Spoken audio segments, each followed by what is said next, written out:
Welcome back, everyone. With the extreme temperatures we've been feeling these days, it's important to keep our patios, pets, and plants cool. Nick Federoff takes us in the garden. Today in the garden, we're going to do something really cool. No, literally, we're going to do something really cool. You see these right here? These are misters. And if you have a mister going on in your patio, outside, wherever, it's super important because I don't want to step on anybody's toes here at the station, but you know, our meteorologists, they're telling you that it's going to be warm. Well, I believe it's going to be like 5,000 degrees. So if you want to take and lower that temperature some, 30 degrees or so, these misters are the cat's meow. I mean, just look how beautiful it is, and it's so cool the way they're coming out.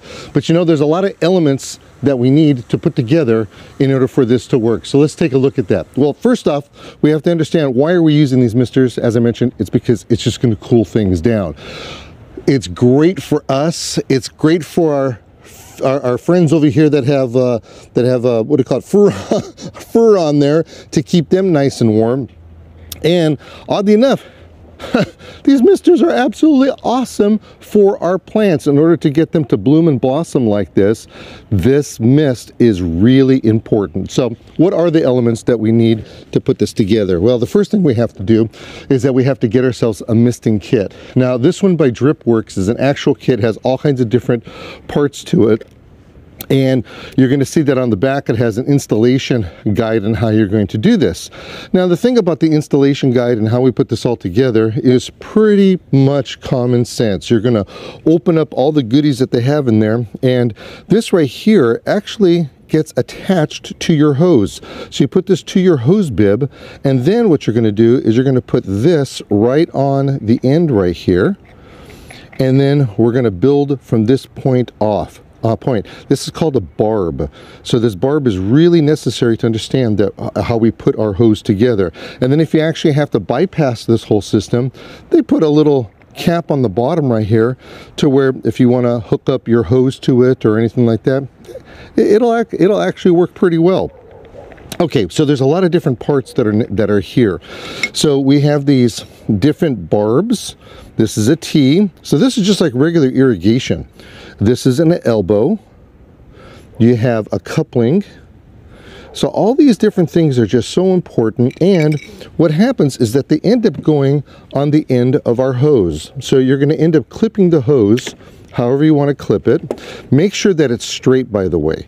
You want to make sure that it's straight, and then it's just a matter of sticking it together. So you put it inside like this, and you want to make it, you got to push it real hard, and then make sure that it's seated well. And then once everything is seated well, you're going to end up with this right here. This is the emitter. This is where everything is going to be coming out of. This is the T that I just showed you, and you can use a short piece, a long piece. Look what we did here. We have a very long piece that's right here, and we're just going to let it flop and go into the doghouse so that Fido here can stay nice and cool. And the last thing that we have to remember is that we have to put all this stuff up. And you'll see right here, like for instance, we have this, so it's up on the top. All you got to do is take these little hook things here. You get a little hammer, you put it up like this, and you just you pound it in. It's pretty much that simple. Whoa! Cowbell. So if anybody wants any more information, come to thingsgreen.com, or you can go to dripworks.com and get these kits. It's so necessary to keep ourselves warm, to keep ourselves cool in the garden.